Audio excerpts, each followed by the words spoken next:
Bismillahirrahmanirrahim. Assalamualaikum warahmatullahi wabarakatuh. Perkenalkan, nama saya Dr. Hartina Bedu SST MSc dengan NUPTK 593775765823012.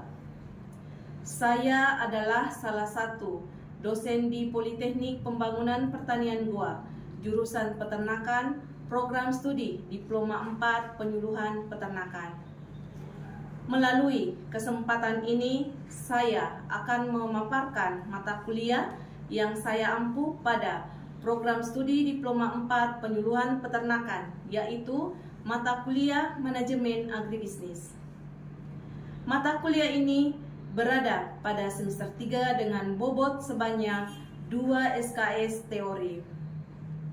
Adapun deskripsi mata kuliah ini yakni membahas tentang deskripsi, analisis, rencana, dan aplikasi fungsi-fungsi manajemen dalam kegiatan setiap subsistem agribisnis pada komoditi pertanian peternakan secara efisien dan efektif. Adapun capaian pembelajaran dari mata kuliah ini adalah 1. Mahasiswa mampu mengembangkan kegiatan bisnis dalam bidang pertanian peternakan. Mahasiswa mampu melihat peluang dengan kondisi sosial ekonomi dalam perkembangan pembangunan di bidang pertanian peternakan dengan menerapkan fungsi-fungsi manajemen untuk mencapai sasaran. Materi ajar pada mata kuliah ini terdiri dari beberapa sub bahasa dengan 14 kali pertemuan ditambah dengan UTS dan UAS. Berikut saya jelaskan daftar materinya. 1. Mengkaji konsep-konsep agribisnis sebagai suatu sistem. 2. Mengkaji masing-masing subsistem agribisnis dengan memanfaatkan fungsi-fungsi manajemen yang sesuai. Yang ketiga, memahami dan mengaplikasikan setiap fungsi manajemen pada subsistem agribisnis, sarana dan prasarana usaha tani sebagai subsistem input. 4. Menjelaskan usaha di bidang pertanian peternakan berdasarkan karakteristik produksi pertanian peternakan yang bersangkutan sehingga peran subsistem produksi dapat diatur untuk mencapai hasil yang maksimal. 5. Menjelaskan usaha di bidang pertanian peternakan khususnya teknologi pengolahan sesuai karakteristik produksi dihasilkan. 6. Menjelaskan bentuk-bentuk usaha di bidang pertanian peternakan sesuai karakteristik produksi yang dihasilkan dan peran pemasaran sebagai salah satu subsistem agribisnis. 7. Memahami dan menganalisis pentingnya subsistem pendukung dalam kelancaran usaha tani yang berbasis bisnis dengan menggunakan fungsi-fungsi manajemen yang sesuai. 8. Menjelaskan peran agribisnis sebagai suatu usaha untuk membangun pertanian peternakan dalam usaha peningkatan pendapatan di sektor pertanian peternakan pada umumnya dan para pelaku khususnya. 9. Menganalisis beberapa usaha di bidang pertanian peternakan mulai dari subsistem sarana dan prasarana input sampai pada subsistem pemasaran hasil pertanian peternakan pada beberapa lembaga yang terkait. 10. Menganalisis dan kenali jenis usaha pertanian peternakan yang berbasis agribisnis dan dapat mengetahui peran subsistem pendukung baik dari penyediaan modal usaha maupun regulasi yang mendukung. Metode pembelajaran yang saya gunakan dalam proses pembelajaran yaitu metode ceramah. Saya lakukan dengan menjelaskan teori atau materi kepada mahasiswa. Metode diskusi, biasanya saya berikan diskusi kepada mahasiswa metode demonstrasi, yaitu biasanya mahasiswa ke lapangan serta memberikan tugas baik secara individu ataupun secara kelompok. Media pembelajaran yang sering saya gunakan yaitu Google Classroom sebagai media kelas untuk memfasilitasi materi dan tugas mahasiswa. Google Meet dan Zoom Meeting sebagai media yang saya gunakan untuk pembelajaran online. Google Form sebagai media untuk evaluasi pembelajaran seperti ujian tengah semester dan ujian akhir semester. Berikut saya tampilkan proses pembelajaran yang saya lakukan pada mata kuliah Manajemen Agribisnis yang saya lakukan menggunakan metode ceramah. Selamat menyaksikan.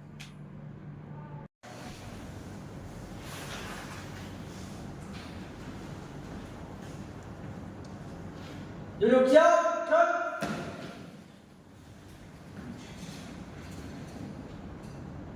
Lapor, penerimaan materi manajemen agribisnis siap dimulai. Laksanakan. Sebelum memulai materi, mari kita berdoa sesuai dengan agama dan kepercayaan masing-masing. Doa dimulai. Doa selesai. Duduk siap. Istirahat cepat, gerak. Baik, Assalamualaikum warahmatullahi wabarakatuh. Waalaikumsalam warahmatullahi wabarakatuh. Selamat pagi. Pagi, luar biasa, semangat, berlomba. Oke, saya ulang lagi. Kasih semangat ya, yang semangat lagi. Selamat pagi. Pagi, luar biasa, semangat, berlomba.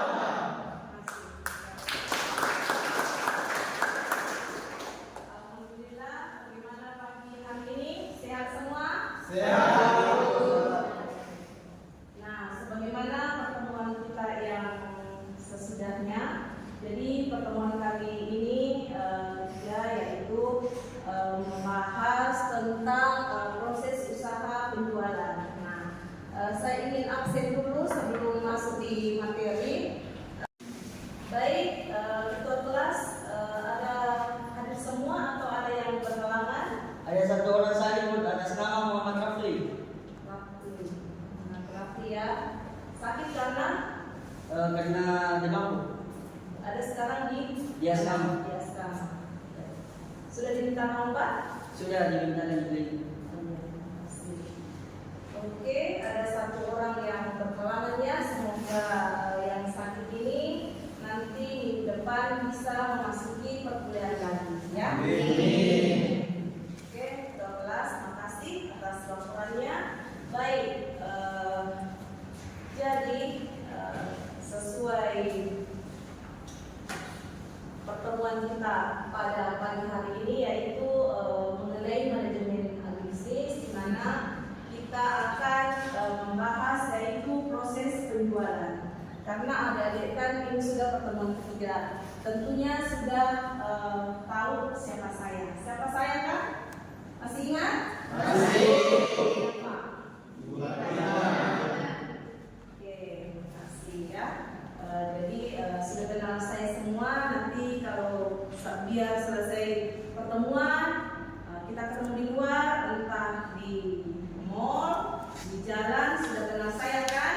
Juga dengan adik-adik sekalian. Bagaimana di asrama? Aman? Nah, sekarang kita fokus di pembelajaran dulu. Jadi yang ada di kepalanya yang luar-luar lupakan dulu. Kita fokus di proses penjualan. Apa yang Anda ketahui tentang penjualan? Ada yang tahu? Bisa katakan? Oke, apa? Penjualan yaitu proses menjual barang atau membeli barang pada konsumen ataupun pada suatu penjual yang berada di pasar atau melalui kita. Terima kasih ya. Oke, jadi Apa itu proses penjualan? Proses penjualan itu adalah proses penjualan atau proses rangkaian langkah yang ditentukan bagi tenaga penjualan.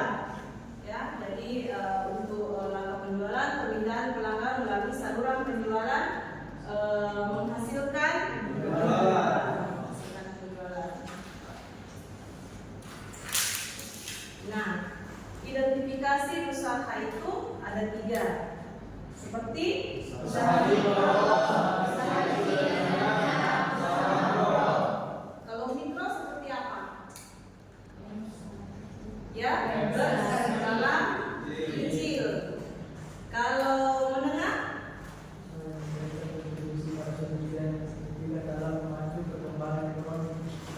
Oke, ya. Kalau usaha makro? Luas. Di sini di sekitar kita ada adik-adikku di luar asrama ini pernah tidak melihat usaha mikro seperti apa? Ada? Ada. Iya, seperti apa? Rahmat. Ya, kare-kare bakso. Ya, Rahmat seperti kare-kare bakso. Sudah makan baksonya Rahmat? Ya, ya.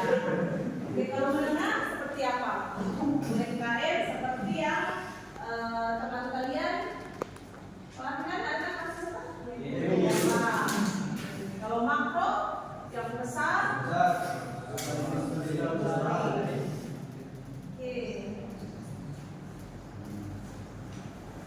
Oke, nah bagaimana hubungan produsen dengan konsumen? Apakah saling keterkaitan antara produsen dan konsumen dengan konsumen? Berkaitan. Saling berkaitan. Di mana penjual atau produsen itu sebagai penyedia barang, kalau konsumen bukan. menghasilkan barang. Ada lagi? Kalau konsumen? Jadi kita ini ada yang sebagai produsen di sini, di kelas ini. Belum. Masih konsumen. Jadi nanti setelah tamat di sini, ya, mudah-mudahan bukan hanya sebagai konsumen, mudah-mudahan sebagai produsen yang besar sekali, paling besar. Ya. Karena kita kan dituntut untuk berwirausaha kan? Ya. Ada yang sudah melakukan usaha di sini? Ada? WWP apa? WWP? Oh, ternak sapi. Itu sebesar itu ternak sapi. Apalagi kalau sapinya nanti jadi 100 ekor, 1000 ekor, ekor. Jadi bercita-citalah bermimpi yang lebih besar. Ya, karena kita ada di Polbaktan ini harus mempunyai cita-cita yang lebih besar. Jangan tidur di asrama, jangan kebanyakan tidur, ya. Kalau sudah makan, tidur. Bukan seperti itu. Oke, apa ini? Ya. Apa artinya yang di atas? Jadi membayar kekuasaan konsumen. Artinya the customer is a king. Apa itu? Pembeli adalah raja. Jadi nanti kalau adik-adikku sekalian buka usaha, tanamkan di otaknya itu, kepalanya adalah pembeli itu adalah raja. Kapan kita tidak melakukan pembeli itu sebagai raja? Coba nih, keseharian kita pernah kan semua belanja di mana? Di pasar. Pernah. Di mall. Pernah. Bagaimana kalau penjualnya? Kita bertanya berapa harganya ini? Baru lain dari kerja. Bagaimana perasaannya? Langsung lari kan? Jadi itu perlu ditanamkan. Kalau kita selaku penjual, kita harus mengambil hati pembeli, konsumen, karena pembeli itu adalah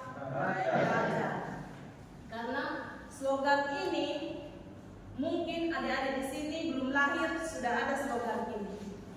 Mungkin sampai di akhir zaman kita tetap pakai ini. Pembeli itu adalah raja. Kapan kita cuekin pembeli, sudah, selamat tinggal. Bisa diperhatikan karena pastikan adik-adik sering belanja di mall, di pasar, bertanya berapa harganya ini sayur. Sudah main HP, sudah lari. Kita di mall coba. Kita datang, berapa ini harga baju? Cerita sama temannya, sudah deh, tinggalkan saja. Betul atau tidak? Betul. Jadi nanti kalau buat suatu usaha, tanamkan di kepala adik-adik sekalian bahwa pembeli itu adalah raja. Kalau kita sudah perlakukan seperti itu, kita ladeni baik-baik, dia tidak belanja pada saat kita ada, ya sudah, kita pasrah, ya mungkin rezekinya kita. Kembali lagi berdoa dan ada lagi pembeli lagi. Ya, begitu ya, adik-adik sekalian. Jadi tanamkan, kalau kita buka suatu usaha, tanamkan ini. Pembeli itu adalah raja. Ya, walaupun di luar sana kita adalah raja, tapi pada saat ini kita buka usaha, ya kita ladeni pembeli itu sebaik-baiknya. Ya, adik-adik sekalian, sudah ingat kan?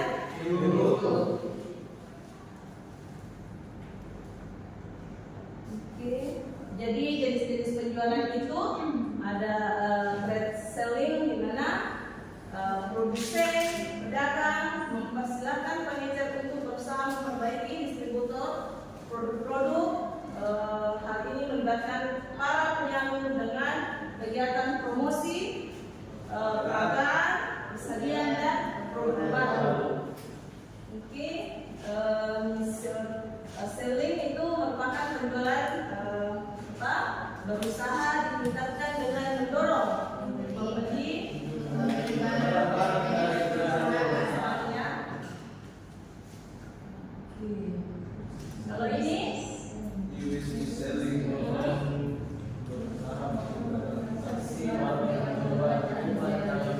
cari calon pembeli menjadi pembeli. Oke, technical selling berusaha untuk meningkatkan penjualan.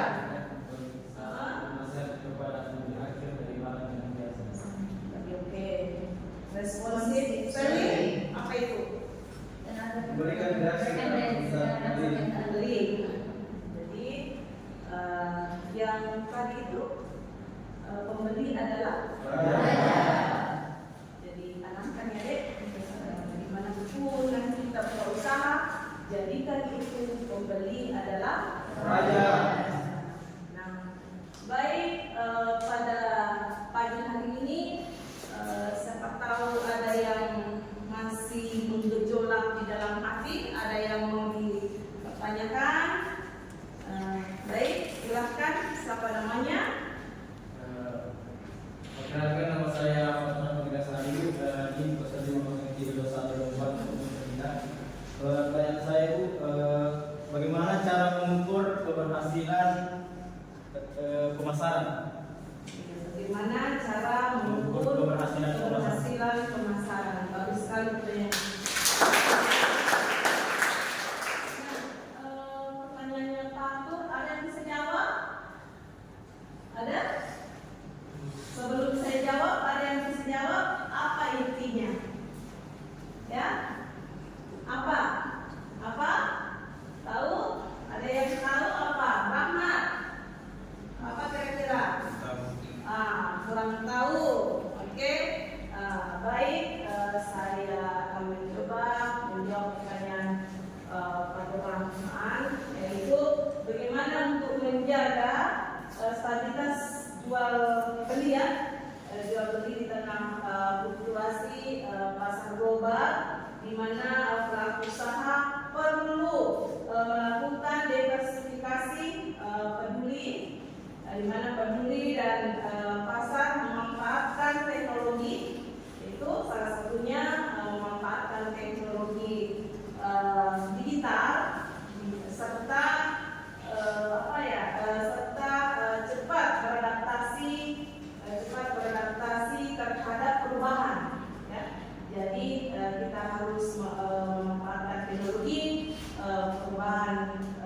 perubahan serta penting menjaga hubungan, ya, penting menjaga hubungan baik dengan konsumen.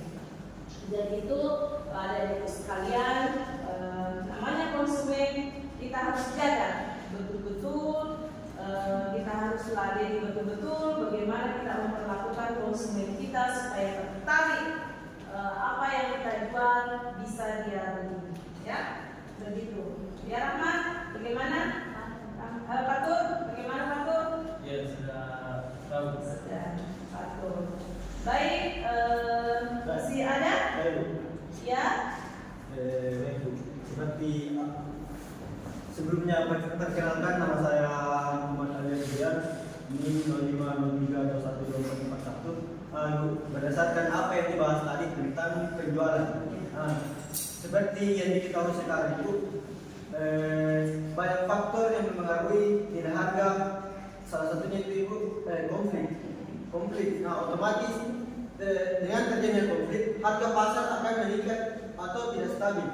Nah, bagaimana, pertanyaan saya, bagaimana cara untuk mengatasi penjualan agar tetap stabil? Mungkin seperti itu. Terima kasih. Oke, terima kasih Alwi ya. Sehat Alwi? Alhamdulillah. Sudah makan?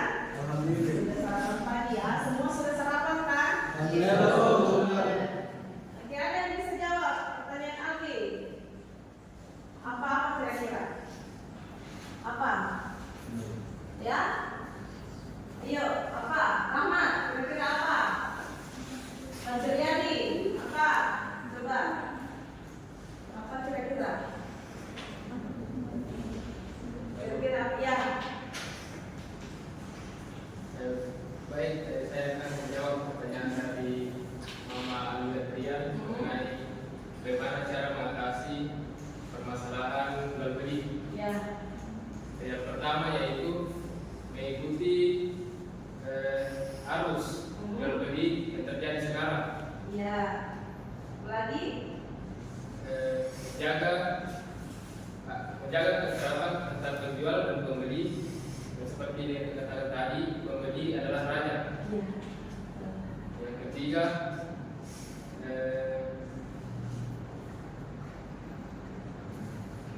melakukan promosi atau menjual barang di berbagai media, contohnya menggunakan HP dan elektronik lainnya. Baik, ini saja dari saya. Oke, aku sini. Terima kasih Pak Jibrani atas jawabannya. Itu jawaban yang bagus sekali. Jadi cara mengukur keberhasilan pemasaran itu bisa dilihat dari segi jual, ya, yaitu dari segi jumlah penjualan seperti coba kita jual hasil penjualannya kita, apakah di situ ada 20 atau 30 yang laku, ya, di situ bisa kita lihat jumlah penjualan, ya, konsumen berapa orang masuk di penjualannya kita, tokonya kita berapa orang, ya, berapa orang yang masuk, karena kalau tidak ada orang kan kita tidak bisa mengukur keberhasilan, kan? Tidak bisa kita mengukur keberhasilan. Jadi jumlah penjualan berapa laku, konsumen berapa yang masuk di toko kita, apakah ada atau tidak ada. Jadi kalau tidak ada yang masuk, perlu kita pikir, jangan kita tinggal diam, ya, Alwi, jangan tinggal diam. Oh, kenapa ini bisa kasih pelaris, toh kasih anggur kah? Apa lagi selain anggur, apa pelaris ini supaya penjualan orang masuk kita di toko kita? Diskon. Apalagi kasih diskon banyak-banyak. Jangan lebih besar diskonnya daripada modalnya, bangkrut itu. Bagaimana? Nanti banding harga diskon besar-besaran, diskon beli satu gratis.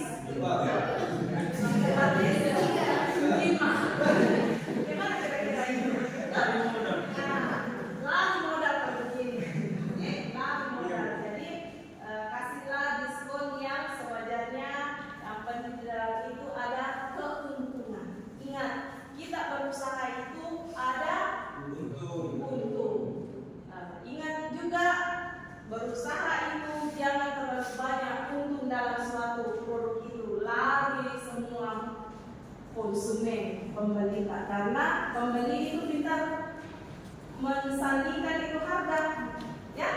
Coba adik-adik sekalian beli di Dolan Kampus, di Banur, pasti tak?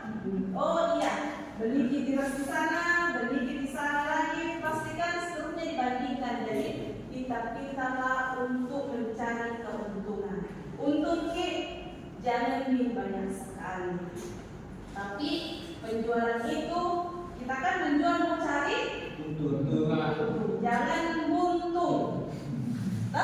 Jangan buntung, cari keuntungan. Jadi adik-adik sekalian pulang dari sini cari peluang, kasih putar itu otaknya apa yang harus saya bisniskan, ya. Jangan di sini kan datang belajar supaya jadi pengusaha sukses, ya. Semua jadi pulang dari asrama kira-kira apa yang harus saya kembangkan. Ya, begitu mungkin adik-adik sekalian. Ada lagi? Oh iya, Rosmina. Di sini Bu, perkenalkan sebelumnya nama saya Rosmina Al-Nawal. Pertanyaan terkait materi yang disampaikan Ibu. Apa langkah-langkah yang perlu kami lakukan agar usaha kami berhasil atau penjualan kami berhasil? Bagus sekali pertanyaan. Kira-kira apa itu? Apa jawabannya? Hah? Betul aman? Apa sih Pak De? Kira-kira apa itu? Konsisten. Betul. Marketing. Pasarnya ya? Marketing. Oke, marketing itu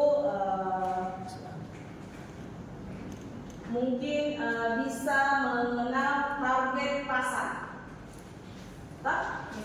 Kita harus mengenal target pasar. Ya, targetnya seperti apa? Bisa menggunakan seperti ini. Apa ini?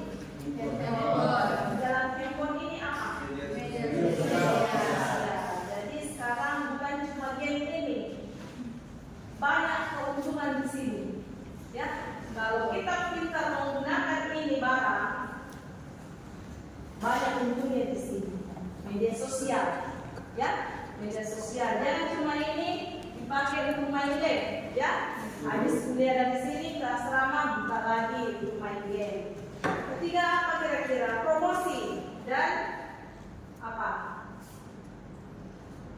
Diskon. Toh, yang kita bahas tadi diskon. Boleh diskon kan di mana itu di mall selalu kita lihat pajangan diskon 50%. Tidak ada kapan itu seumur umur tak ke mall tidak ada beli 1 gratis 5. Tidak ada ya. Nanti Alwi buat beli 1 gratis 5 bangkrut dia. 1 minggu berdiri tokonya sudah ludes. Tidak ada habis barangnya habis ludes tapi rugi. Tidak ada keuntungan, ya. Tidak ada keuntungan. Jadi itu adik-adik semua. Nah, apalagi membangun jaringan. Jadi tidak ada kala itu kita membangun jaringan, ya. Jadi sudah tertanamkan di otaknya setelah keluar dari ruangan ini, pembeli itu adalah Oke, jadi membuat nanti suatu usaha kasih diskon jangan yang boleh Ji, tapi bangkrut. Nah, kita kan menjual itu mau cari Oke,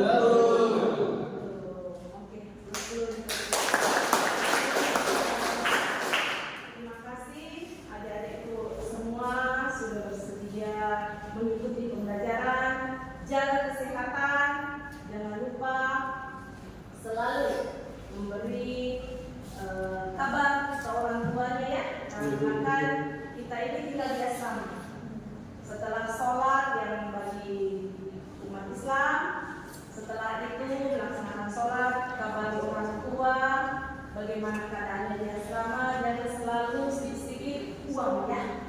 Jangan sedikit nanti berdebar jantungnya orang tua. tua kalau sedikit uang. Jadi selalu kabari orang tua keadaannya, karena kan tinggal di asrama. Jadi ibu jaga kesehatan, jangan lupa apa yang dinikmati di asrama, fasilitas ya selalu dijaga. Jadi adik-adikku di asrama tolong dijaga semua fasilitas yang diberikan kampus, ya, terutama kebersihan. Jangan lupa jaga kebersihan, karena di mana kita jaga kebersihan, di situ kita sehat, ya. Karena kalau kita sehat, adik-adik, alhamdulillah semuanya lancar, ya. Jadi jangan lupa syukuri adik-adik semua. Kalian sudah masuk di perbankan, belajarlah baik-baik supaya bisa keluar dari sini membanggakan perbankan Goa. Ya, saya kira cukup sekian. Adik-adikku, sebelum saya menutupnya, saya akan beri tugas, ya. Jadi tugas kalian itu tolong di ini yang ada di temannya, ya, kasih ke temannya. Tugasnya itu survei pasar, ya. Survei pasar. Jadi kalau ada kesempatannya hari Sabtu, hari Minggu kan tak kuliah. Nanti minggu depan kita diskusikan, kumpul tugasnya, survei pasar, bisa ke mall juga, bagaimana cara penjualan yang ada di mall, yang ada di pasar. Pastikan itu beda, ya. Ada ibu semua. Saya akhiri. Assalamualaikum warahmatullahi wabarakatuh. Selamat pagi. Luar biasa.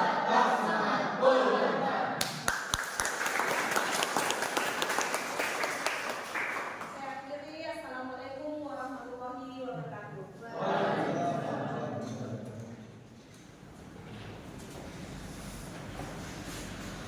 Duduk siap, Prof.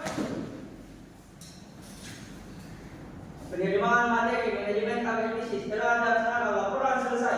Kembali ke tempat bubarkan. Siap, bubarkan.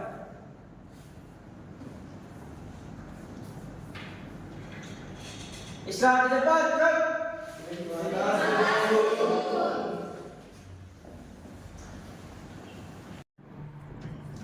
Itulah tadi cuplikan proses pembelajaran yang saya lakukan menggunakan metode ceramah.